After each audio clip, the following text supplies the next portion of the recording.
Dude, I'm not gonna lie, dude. Sometimes I'm not gonna say it's hard to keep pushing because that's the only way to go, but sometimes it's just, I don't know, man. This show is all about being authentic, and I just get so demotivated sometimes. The 9 to 5 really, really, really, it's not for me. It may be for many, many people, but it's just not for me. It's funny. I was on the plane the other day, and there was this dude from.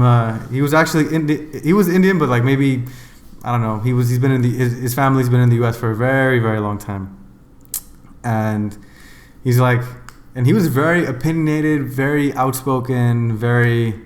Just he had a lot to say, and it's funny because he was sitting all the way in the back of the plane. And just for everybody, I came back from a business trip with a business partner to talk about Flickr, which, if for those who can't see any video, Prady's holding in his hand. Shameless plug. It's a new lighter concept my friend and I are starting up soon. But anyways, this guy was just very outspoken, and he's like, you know what? He says, I take all the PTO I can because, to be honest, guys, 9 to 5 actually sucks. And he was only talking to one person. You overheard him while he's talking? Overheard him, and I looked back. I was like, "Wow, you have." I mean, I love that you're very outspoken and everything, and people obviously agree. I can't believe that everybody loves a 9 to 5 routine. I mean, if you have kids, I'm sure you want to go home and see your kids, and even the people I work with, they're like, you know what? I wish I could stay a bit longer, but I only see my kids for 45 minutes when I get home. What is that? What kind of life is that to live? Anyways, that's beside the point. But the point is that.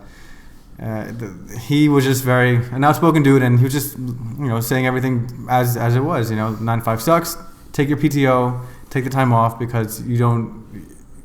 That's for most people. That's all they really know, and that's the only routine that they are aware of, I guess. Anyways,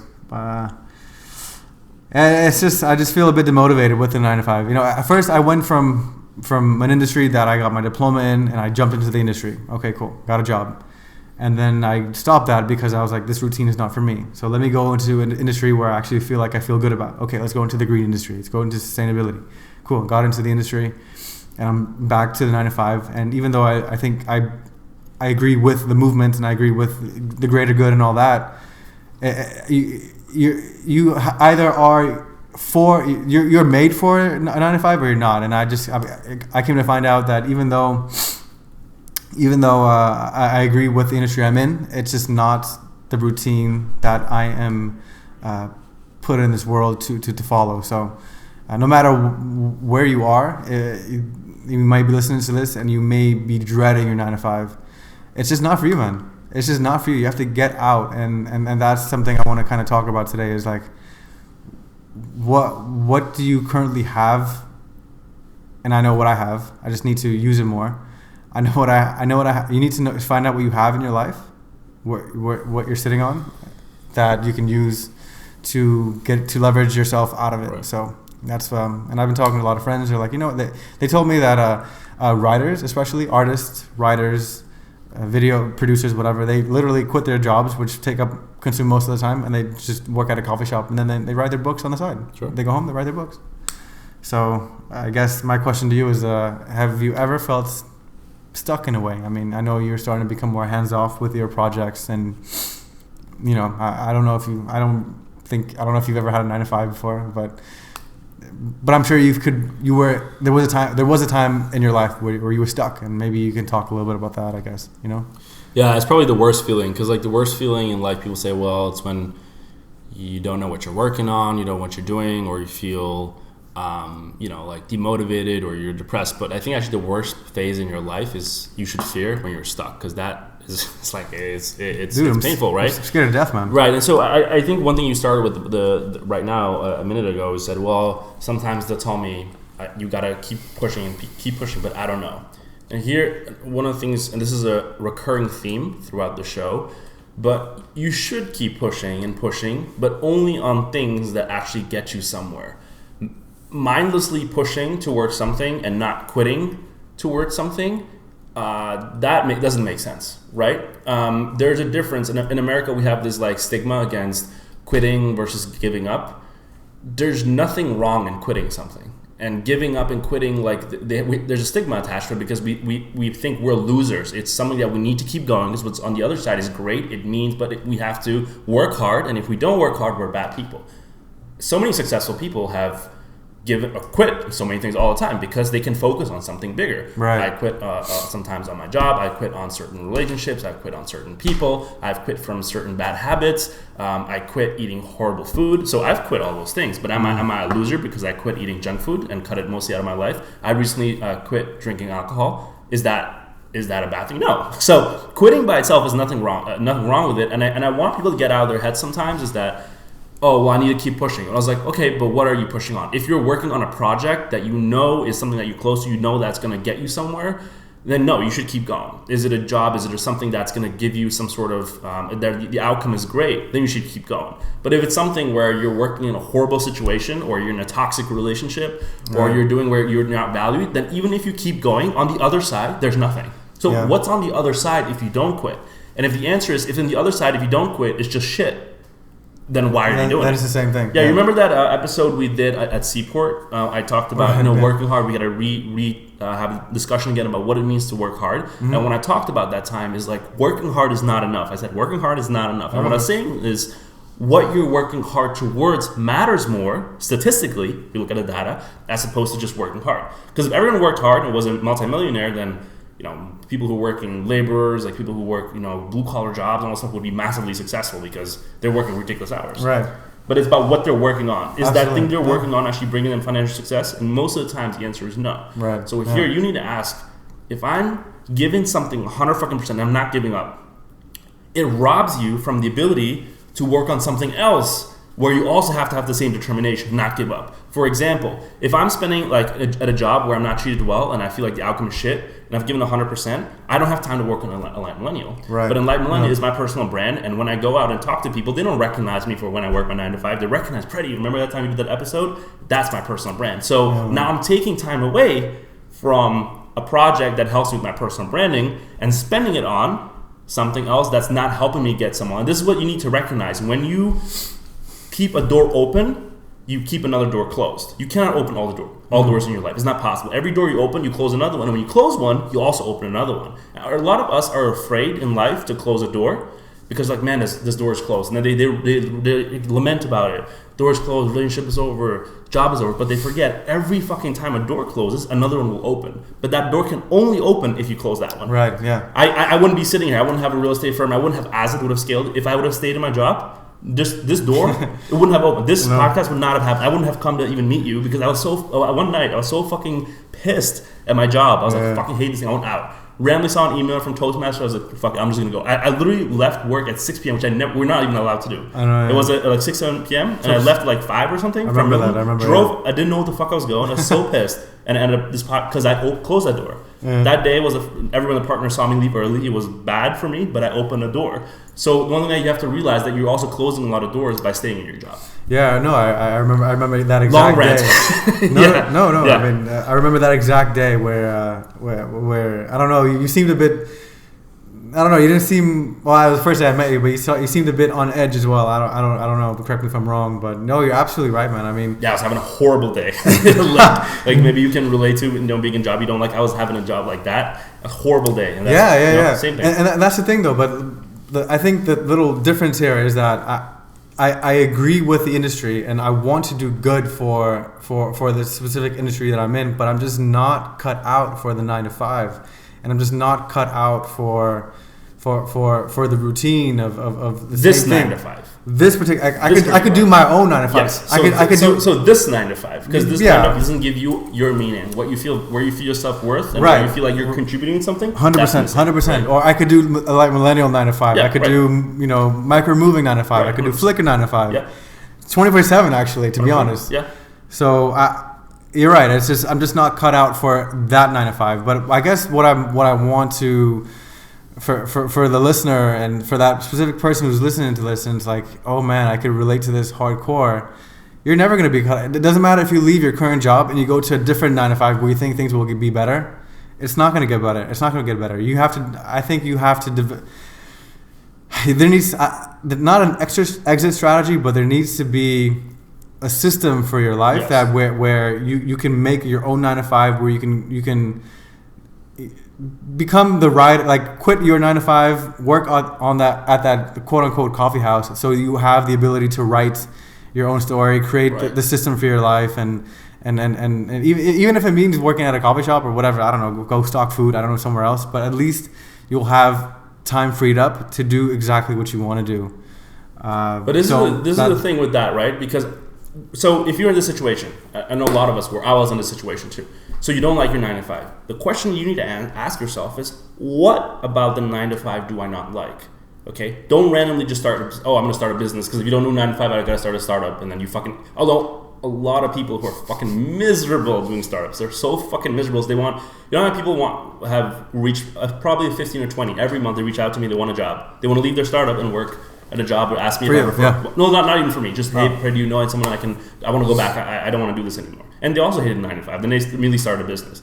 You need to figure out, if someone asks me, what about the 9 to 5 did you not like? So it can be many things. 1, I was working for a shitty boss. Number 2, I was not in the line of sight. Number 3, my opinion never mattered. 4, I was never fucking respected. Number 6, I didn't like the ethics that the company was doing. Number 7, I didn't agree with the company culture. Number 8, I felt that structure was fucking choking me. So whatever answer it is, then you say, okay, you find another position that gives you specific. There's a lot of other 9 to 5s that will give you the things that you're looking for. It doesn't mean you need to straight start another, because that comes with a lot of fucking shit as well. So if it's not like, okay, I don't want to do 9 to 5, I'm going to straight start my own business. So I ask people who want to leave their 9 to 5, like, hey, what about it do you not like? Like for me, it was a couple of things. Like I personally, I did really well in college, but in high school I wasn't good. And the reason why I did well in college, because college was more big picture stuff. And I had less of structure, and I could set the structure, and I like that. And I'm detail oriented, but not really. I like to outsource things, and I like to create systems, and then I like to remove myself from it. That's the way I think, and I take a lot of big picture stuff.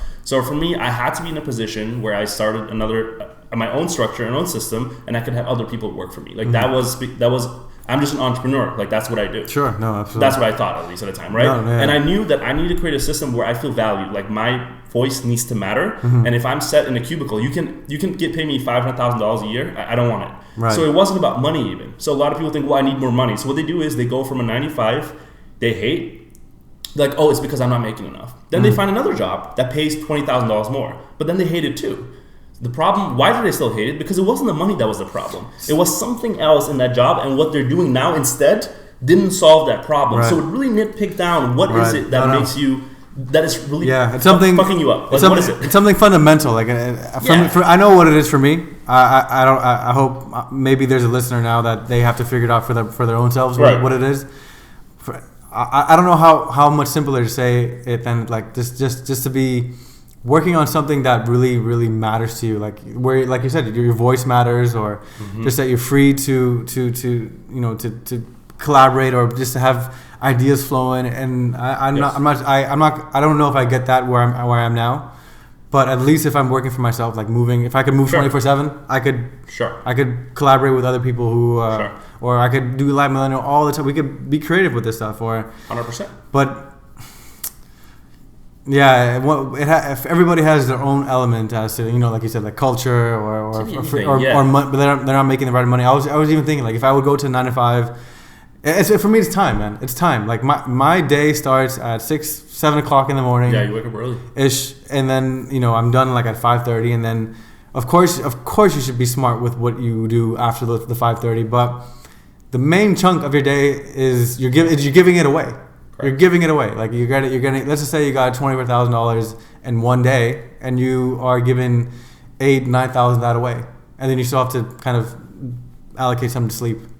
Maybe not you, but no, you're right. Yeah, you know what I mean. I 100% understand what you're saying, and then what you're saying too is like, what are you allocating that time on? I always want people to make a fucking mental list and know specifically what you want. Like life's very short. You're done. Like after 60-70, you start fading away. It's crazy. Yeah. You don't function optimally. People want to put you in a fucking old age home. You fucking can't do shit. So that's not a long life. Okay. We don't live very long. Okay. That's a fact. All right. So you have to figure out with specificity, if you don't like something, what is it that you don't like? I know a lot of people, they think, like, I'm going to repeat this again. They say, oh, well, I want to make more. Then you just go to a higher paying job and they're still fucking miserable. So either find other jobs or other companies where you have that culture that's there, And you can interview the company and go there, because most of us, what we do, we get out of college and we just want to get a job as quick as possible, right? And then we just take it. But change the roles a little bit. But okay, these things are fundamental. They're so important to me that if I don't have it, I'll go into depression and I'll get sick. Like if you long-term people, you get fucking depressed. So he's like, this is important for my health and it's my oxygen. So for my next job, I need to make it a priority that is there. If you're sick and you're unhealthy, you're diabetic, you can't eat certain foods anymore because you literally die. So the same thing for you. If you're in a work environment you don't like, identify specifically, like narrow it down to a detail. I don't like it when my boss raises his voice. I don't like it when people even give me some slight disrespect. I fucking can't stand it. So I know it, and it will fuck with me the whole day. I'll get pissed. So what I'll do is I'll create a job where I find a work environment where there is a lot of respect between employees. Like I do that in my company. Everyone gets a lot. I was like, hey, what do you think? If someone is the first, what do you design? I had other guys like, you want to change the package? What do you think? Why don't you design the package? I was like, what the fuck? I don't know anything. He's like, no, design it. But long story short, there's companies like that will give you respect. But in my company, you might not find structure. Someone who's micromanaging you, and some people need micromanaging. Man, I want someone to micromanage me. I want someone to teach me what to do. I'm not going to go on and on, but you need to highlight what you didn't like. And there's a lot of companies, there's a lot of other 9-to-5s that are going to tailor to your needs. Especially if you're in Boston, there's so many startups. Or a lot of times, like this is where we gravitate. We start our own thing. But I always keep harping on this thing is that entrepreneurship comes with its own struggles and comes with its own problems and comes with its own things. So you need to be ready that those things are okay with for you to handle in the long term. Right, but at least there are struggles that you are inducing on yourself. Yeah, and that should be. I think that should be more more manageable, but you are more okay with it if there are struggles that you're putting yourself into for you, for you as for your personality type. For my personality, not for everyone. Yeah, not for everyone. I know because I'm the same way. I love it when it's me and it's my fault.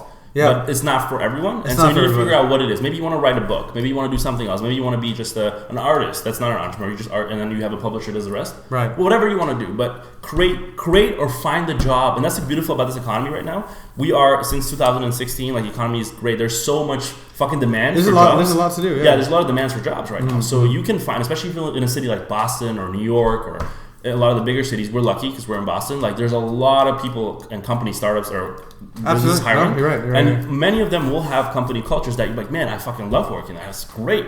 You know, like, I love it. So find that job or create one for yourself, which is the entrepreneurial level. But that, we talked a lot about this too, but I just want to say that comes with its own struggles. It's not like all fairy tales and happiness and sunshines and it definitely isn't like that. So. I would be very comfortable if the struggles that I'm dealing with at my 9-to-5, if they would have still come up, but it was me who put myself in that situation. Correct, But again, you're right, absolutely right. That's just me speaking for myself, and for the listener, it's for you. Everybody has their own unique DNA, so just think about it. And I just came to realize it's March already, you know, and we made that video about three months ago about, like, 2019 is coming up. What are you gonna do with your life? And I'm just like, I just look, open my eyes, and all of a sudden we're 3 months. First quarter's over, and I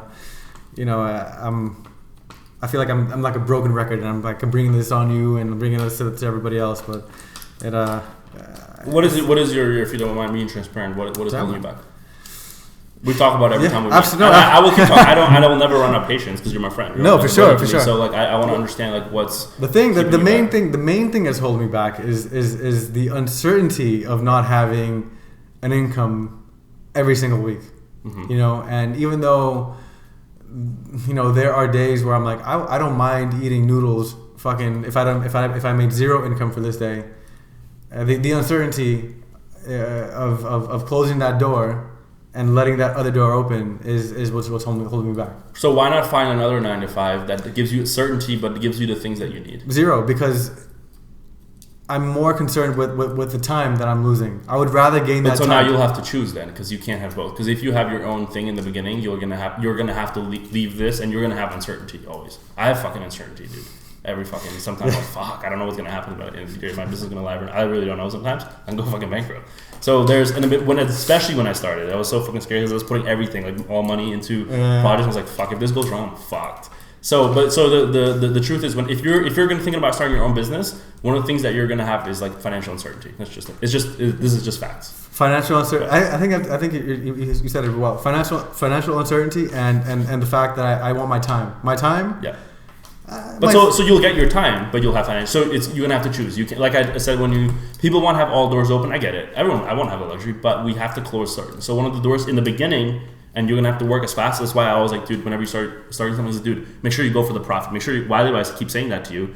Is because you need financial certainty. Otherwise, without financial certainty, your entrepreneurship dreams are bye-bye. Like, it doesn't mean anything, right? There's a fuel that keeps you going. So in the beginning, though, you're going to have to take a hit. Like, otherwise, what's going to happen, like I said, is we're going to be in September, October this year, and you're still going to be there because this step, though, you can never, okay, you'll never just magically get financial security with entrepreneurship.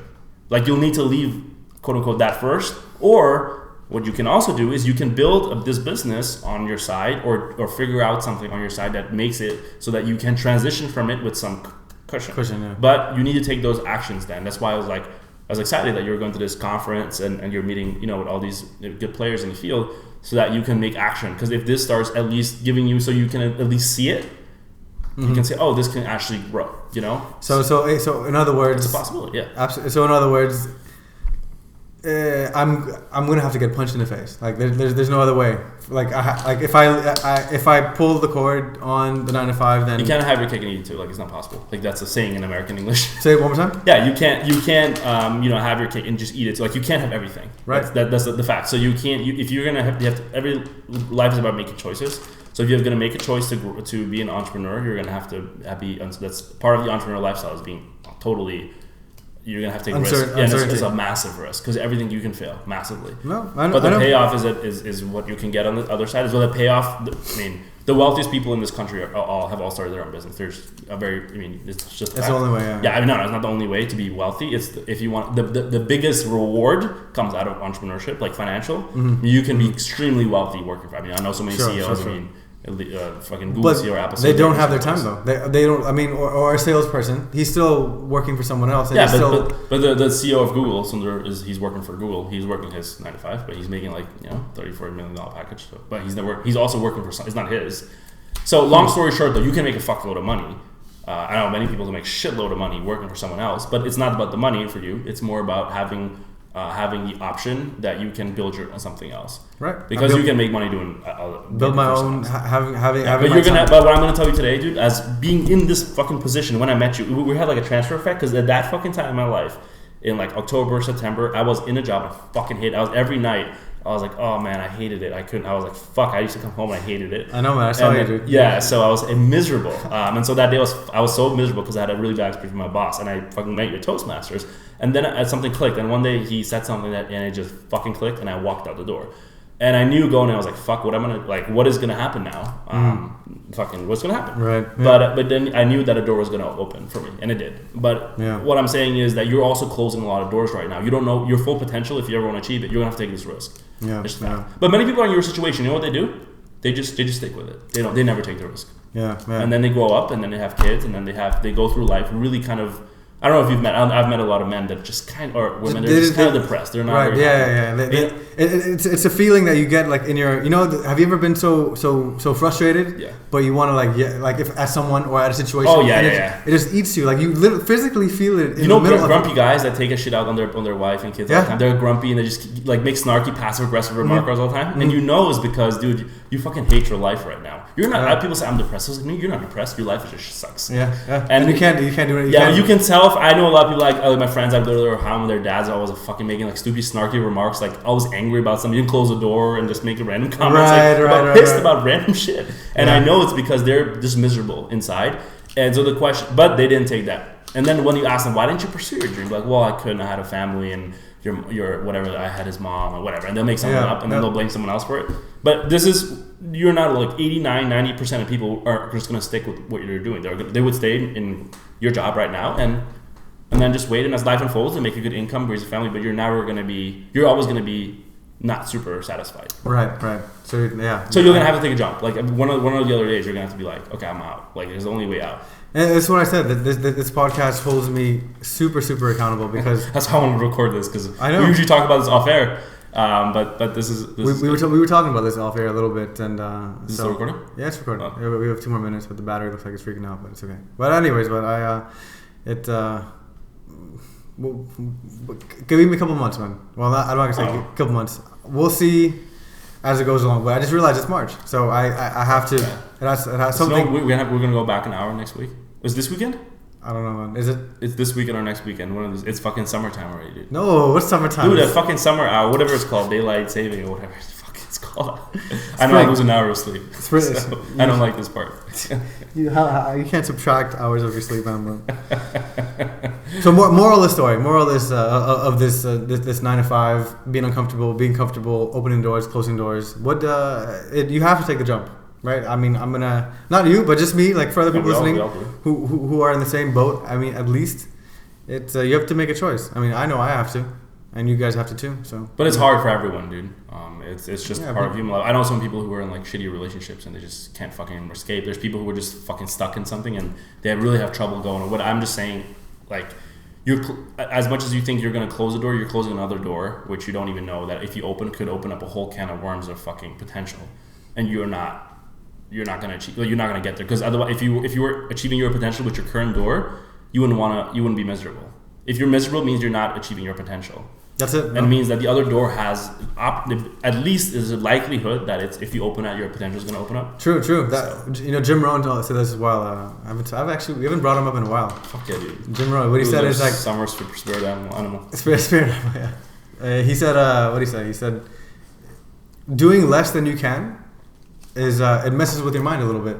You know, if you live your life doing less than your potential, then you can. It messes with you. Depression, and then just you lay in bed, you're like, oh damn, I don't want to get out of bed. It's just like, we've all had that. So, anyways.